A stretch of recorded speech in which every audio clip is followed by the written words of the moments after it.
열왕기하 5장 1절부터 7절 말씀 마음을 집중하시고 함께 읽어보십니다. 아람 왕의 군대 장관 나아만은 그의 주인 앞에서 크고 존귀한 자니 이는 여호와께서 전에 그에게 아람을 구원하게 하셨습니다. 그는 큰 용사이나 나병 환자들아, 전에 아람 사람이 떼를 지어 나가서 이스라엘 땅에서 어린 소녀 하나를 사로잡음에 그가 나아만의 아내에게 수종들더니 그의 여주인에게 이르되 우리 주인이 사마리아에 계신 선지자 앞에 계셨으면 좋겠나이다. 그가 그 나병을 고치리이다 하는지라. 나아만이 들어가서 그의 주인께 아뢰어 이르되 이스라엘 땅에서 온 소녀의 말이 이러이러하도이다 하니 아람 왕이 이르되 갈지어다. 이제 내가 이스라엘 왕에게 글을 보내리라 하더라. 나아만이 곧 떠날새 은 10달란트와 금 6,000개와 의복 10벌을 가지고 가서 이스라엘 왕에게 그 글을 전하니 일렀으되 내가 내 신하 나아만을 당신에게 보내오니 이 글이 당신에게 이르거든 당신은 그의 나병을 고쳐주소서 하였더라. 이스라엘 왕이 그 글을 읽고 자기 옷을 찢으며 이르되 내가 사람을 죽이고 살리는 하나님이냐? 그가 어찌하여 사람을 내게로 보내 그의 나병을 고치라 하느냐? 너희는 깊이 생각하고 저 왕이 틈을 타서 나와 더불어 시비하려 함인 줄을 알라 하니라. 아멘. 네, 엘리사 시대에 그 어느 때보다도 그 기적 사건들이 많이 일어났어요. 우리는 지금 계속 이 엘리사 시대에 하나님께서 베푸셨던 그 기적 사건들, 그 말씀 속에서 이 시대에 우리에게 주시는 영적인 의미는 무엇인가? 우리 올해 우리 교회 기도 제목처럼 말씀의 의자에 그물을 내리라 그랬잖아요. 이렇게 말씀을 깨달아야 그 깨달은 말씀의 의자에 우리 인생의 그물을 내릴 수 있잖아요. 그러면 특별히 새벽마다 주시는 그 깨달아지는 귀한 말씀이 우리에게는 또 응답으로 이어지기 때문에 여러분이 그 말씀에 집중하시고 그 말씀을 잘 마음에 새기시기를 바랍니다. 자, 오늘도 여기 1절을 보시면은 아람 왕의 군대 장관 나아만은 그의 주인 앞에서 크고 존귀한 자니 이는 여호와께서 전에 그에게 아람을 구원하게 하셨음이라. 그는 큰 용사이나 나병 환자더라 그랬어요. 먼저 여기 아람이라고 하는 나라는 우리 이미 앞에서도 그 북왕국 이스라엘과 인접해 있는, 그러니까 북쪽에서 북동쪽으로 있는 그쪽에 위치해 있는 지금으로 말하면 시리아에 해당되는 나라예요. 그런데 북왕국 이스라엘의 7번째 왕, 우리 이제 많이 언급했던 아합 아시죠? 가장 악한 왕. 그 아합이 북이스라엘의 7번째 왕이잖아요. 그의 아버지는 오므리였고 또 아합, 그의 아들 아하시야, 아하시야는 일찍 죽어서 또 다른 아들 여호람, 이렇게 4명이 오므리 왕조를 이루는 시대였어요. 오므리와 아합, 아하시야, 여호람. 근데 지금 여기에 이 시대는 그 9번째 왕 여호람 시대입니다. 그렇지만은 이미 그 아버지 때 그 아합 왕 시절에는 그 아람과 3번에 걸친 전쟁이 있었어요. 근데 아람이 훨씬 강하기 때문에 현실적으로는 도저히 이길 수 없었죠. 그렇지만은 하나님께서 이기게 해 주심으로 2번에 걸친 전쟁은 이겼지만 그 3번째 3차 전쟁에서는 크게 패하고 아합 왕은 그 전투에서 결국 목숨을 잃게 되는 것이죠. 그러고 보면은 아람이라는 나라는 북이스라엘이 감당하기 어려운 나라예요. 그런데 이제 그 아람이라는 나라에 여기 오늘 등장인물 나아만, 그 나아만이 어떤 사람인가? 그에 대한 소개가 1절에 나와요. 먼저 군대 장관이라, 그러니까 군대를 통솔할 수 있는 왕 밑에서 그 나라에서는 2인자 역할을 하는 권력의 막강한 위치에 있는 사람이잖아요. 또 그의 주인 앞에서 크고 존귀한 자니, 그 군대 장관이요 그 왕이 크고 존귀한 자로 여겼다는 것이죠. 또 뿐만 아니라 그 네 번째 줄에 보면은 그는 큰 용사였다. 그러나 나병 환자였더라. 그 네 가지를 소개하고 있어요. 앞에 세 가지는 대단한 그의 면모를 소개하는 것이죠. 그렇지만은 그에게는 아주 치명적인 약점이 있었던 거예요. 그는 나병 환자라는 거예요. 근데 이게 이제 그 고대에서는 그 악성 피부병을 통칭해서 이제 나병이라고도 일컫습니다. 근데 요즘 뭐 의술이 좋으니까 별 문제가 안 될 수 있지만은 그 고대 시대에는 이 악성 피부병으로 인하여 그러면은 그 자기 약점을 가리려면 어떻게 해야 될까요? 그게 드러나지 않게 꼭꼭 몸을 감싸야 되겠죠. 또 그는 군대 장관이니까 그거 입고 있던 옷은 또 얼마나 화려하겠어요. 그렇지만 그가 보이지 않는 속에 그 피부가 이렇게 막 문드러져 있고, 그러니 얼마나 남들이 볼 때는 겉으로는 왕 다음에 2인자의 옷을 입고 있으니 군대 장관으로서 얼마나 남들이 볼 땐 대단하고 화려해 보이겠습니까? 그렇지만은 그 속은 그렇지 못한 거예요. 또 이름이 나아만이라는 것을 보면요, 나아만, 나오미 같은 자음으로 보면은 그 뜻이 나아만, 나오미 똑같은 뜻이라고 할 수 있는데 그 뜻은 기쁨, 즐거움, 희락 이런 뜻이에요. 얼마나 좋아요. 예? 이름으로 보면 그 인생은 기뻐해야 할 인생이고 즐겨야 되는 인생인데 그런데 이름처럼 살 수가 없는 거예요. 그러니까 우리 삶이 보면은 다 보이는 게 다가 아니잖아요. 보면 겉으로는 다 행복해 보이는데 사실 그 실상을 들여다보면은 불행하게 사는 사람들이 적지 않아요. 그러니까 여러분 우리가 보이는 게 다가 아닙니다. 나만이 그런 인생을 사는 거예요. 겉으로 드러나게 남들이 볼 때는 되게 화려하고 대단한 사람처럼 또 남들이 부러움을 사는 것 같지만은 그의 삶의 질은 얼마나 그 질이 형편없는지. 그러니 이 나아만이 그 나병 환자로서 그 얼마나 고통스럽겠습니까? 근데 이럴 때 이제 여기 1절에서는 여기 등장인물 나아만이 어떤 환경 속에 있는가? 여기 그런데 이제 2절을 보시면요, 전에 아람 사람이 떼를 지어 나가서 이스라엘 땅에서 어린 소녀 하나를 사로잡음에 그가 나아만의 아내에게 수종들더니. 근데 여기에 또 한 인물이 등장하죠. 그는 어린 소녀 하나. 그래서 오늘 말씀의 제목을 한 어린 소녀 이렇게 정했습니다. 근데 이 한 어린 소녀가 결국은 나아만의 치명적인 그 피부병, 악성 피부병이 나병을 고칠 수 있는 최초 정보를 제공하는 사람이에요. 그러니까 여러분 이 어린 소녀가 누군가 2절의 설명을 보면 그는 전쟁 중에 포로로 잡혀온 한 어린 소녀예요. 그러면은 한번 나아만과 이 한 어린 소녀를 또 한번 비교해 보세요. 이 한 어린 소녀는 얼마나 불쌍한 존재입니까? 부모를 떠나서 잡혀온 전쟁 포로에다가 더더군다나 여자라고 하는 건 그 당시 존재감도 없던 시대, 더군다나 어리다 그러면요 또 한 사람이라고 하는, 이게 다 약점이에요. 뭐 하나 변변한 게 없고 내세울 수도 없는 환경.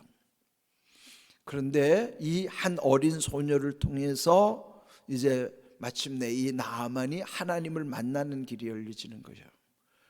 그러니까 올해도 우리의 이 사람을 만날 때 있어서 그냥 대단해 보이는 사람에게만 관심 갖지 마십시오. 스쳐 지나가는 이 아무것도 아닌 존재 같은 한 어린 소녀가 내게는 하나님이 보내주시는 무언가 문제 해결의 중요한 열쇠가 될 수 있단 말이에요. 우리가 열쇠가 있으면 뭐가 있어요? 자물통이 있잖아요. 그러면은 이 자물통을 만들 때는 반드시 열쇠를 같이 만들어야 돼요. 자물통만 있고 열쇠가 없는 것은 존재할 수가 없어요. 그러니까 이게 무슨 원리일까요? 우리 인생이 다 잠겨 있다고만 생각하지 말고 하나님의 원리도 마찬가지예요. 뭔가 잠겨 있으면 풀 수 있는 길도 하나님은 예비하셨다는 거예요. 자물통만 있는 게 아니에요. 열쇠도 함께 만든다는 사실을 기억하십시오. 더군다나 영적인 원리는 하나님은 반드시 우리에게 말씀하시잖아요. 마태복음 18장 18절, 너희가 땅에서 매는다는 게 묶는다는 거예요. 너희가 땅에서 묶으면 하늘에서도 묶어줄 것이고 너희가 땅에서 풀면 하늘에서 풀어주시겠다. 그러니까 묶고 푸는 것이 사실은 하나님과 우리와의 관계 속에 있어요. 그게 사실은 하나님과의 기도 속에서 묶는 기도와 푸는 기도가 우리에게 허락하시는 또 다른 하나님의 우리 인생의 삶의 방법이란 말이에요. 그러니까 여기 지금 이 나만도요, 대단한 거지만은 아무것도 아닌 한 어린 소녀, 그가 마치 그의 묶여 있는 것을 풀어주는 열쇠와 같은 역할을 하는 거란 말이죠. 자, 이 아이가 3절을 보면은 그 안주인, 그 집의 안주인을 섬기는 아이인데 그 아이가 안주인에게 말하는 거예요. 우리 주인, 그게 뭐예요? 우리 주인이 그 나아만을 일컫는 것이죠. 우리 주인 나아만 장관님이 사마리아에 계신 선지자 앞에 계셨으면 좋겠나이다. 그가 그 나병을 고치리이다. 이 잡혀온 한 어린 소녀는 북왕국 이스라엘의 이 엘리사 선지자가 얼마나 대단하다는 것을 알고 있는 거예요. 그래서 자기 안주인에게 그 정보를 말해주는 것이죠. 그러면서 만약에 사마리아라고 하는 건 그 북왕국 이스라엘의 수도예요. 만약에 우리 주인 나아만님이 그 선지자 엘리사 앞에 있다면 그러면 그 엘리사 선지자가 그 주인의 나병을 고칠 것입니다. 자, 여기서요, 만약에 이 아이에 대해서 뭐 애들이 하는 말에 무슨 그렇게 귀담아 들을지 않을 수도 있잖아요. 뭐 애들이 뭐 철부지 애들이 하는 말 무슨 말인들 못하겠습니까? 그런데 이 안주인, 그러니까 나아만의 아내도 유심히 귀담아 들은 거예요. 그 포로로 잡혀왔다고 어리다고 그 소홀히 여기지 않는 거예요. 물론 또 지푸라기라도 잡고 싶은 심정도 있겠죠. 그런데 이 여인은 이 노예로 잡혀온 어린 소녀의 말을 귀담아 듣고 남편에게 그대로 말해준 것입니다. 그러면은 나아만 입장에서도 또 그거를 무시할 수 있었겠죠. 그렇지만은 또 나아만도 귀담아 들으면서 그러면서 이 그 나아만도 자기의 주인이 누구예요? 왕이죠. 그 아람 왕 베나닷에게 가서 이 이스라엘 땅에서 잡혀온 이 어린 소녀가 이러한 말을 하더이다. 그래서 지금 이게 메시지가 어떻게 전달이 되는가를 잘 보십시오. 물론 문제는 지금 나아만에게 있는 것이지만은 그 어린 잡혀온 소녀가 안주인에게, 그는 그 바깥 양반에게, 그 사람은 자기 문제를 풀어줄 수 있는 왕에게 이렇게 이제 마침내 길을 열어가는 것이죠. 그럴 때 5절 아람 왕이 말하기를 갈지어다 이제 내가 이스라엘 왕에게 글을 보내리라. 친서를 써주는 거예요. 여러분, 그 친서를 적어준다는 게 얼마나, 그 왕이 얼마나 신이 많은 그 부하인가, 나아만이 얼마나 왕의 신임을 얻는가를 알 수 있죠. 그뿐만 아니라 친서를 받았을 뿐만 아니라 또 나아만은 또 여러 가지 은 10달란트, 금 6,000개, 의복 10벌. 뭐 이게 주석에 보면은 오늘날 돈으로 환산하면 뭐 몇백억의 가치가 있다고 하는데요. 어쨌든 우리는 상상할 수 없을 정도로 많은 또 선물을 준비를 해가지고 왕의 친서와 함께 이스라엘로 가는 거예요. 자, 문제는 이스라엘 왕, 그 시대 왕은 여호람이라 그랬죠. 아합의 아들, 둘째 아들 여호람 왕이 이제 난리가 난 거예요. 자, 6절 이스라엘 왕에게 그 글을 전했더니 큰일 났어요. 왜 그럴까요? 거기 메시지는 이차 저차 여차 저차 해서 이 사람을 보내니 당신은 그의 나병을 고쳐주십시오 그러는 거예요. 자, 그 반응 7절 이스라엘 왕이 그 글을 읽은 다음에 자기 옷을 찢으며 내가 사람을 죽이고 살리는 하나님이냐? 그 어찌하여 사람을 내게로 보내 그의 나병을 고치라 하느냐? 왜 나보고 병을 고치라는가 말이에요. 이 사람은 지금 착각하고 있는 거예요. 엘리사 선지를 만나기 위해서 내려온 사람이지만은 그러나 일단 의전상 왕은 왕과 또 채널을 갖고 있으니까 이 왕의 친서를 읽어보고 자기에게 하라고 하는 줄 알고 이 옷을 찢었다는 건, 왕이 옷을 찢는다는 것은 이거는 심각한 일이에요. 국가의 변란이 일어날 때나 왕이 옷을 찢는 것이죠. 그럼 만약에 백성들이 볼 때 왕이 옷을 찢었다는 소문을 들었을 때 다들 그냥 속된 말로 말하면 이제 충격을 받아 멘붕에 빠질 수밖에 없는 거예요. 이렇게 지금 그는 그렇게 이런 일이 벌어진 거를 어떻게 해석하는가? 그러면서 7절 넷째 줄을 보시면 너희는 부하들에게 말하는 거예요. 깊이 생각하고 저 왕이 틈을 타서 나와 더불어 시비하려 함인 줄 알라. 깊이 생각해 보라는 거예요. 시비를 걸어가지고 전쟁을 하려고 지금 아람 왕이 이런 걸 불가능한 일을 내게 요구한다. 또 그렇게 오해할 만도 하죠. 그러나 지금 이제 그 다음에 이어져서 이제 엘리사 선지자와 만나는 광경이 이어지게 되는 거예요. 그러나 이제 오늘 이 본문의 말씀 속에서의 메시지가 중요하죠.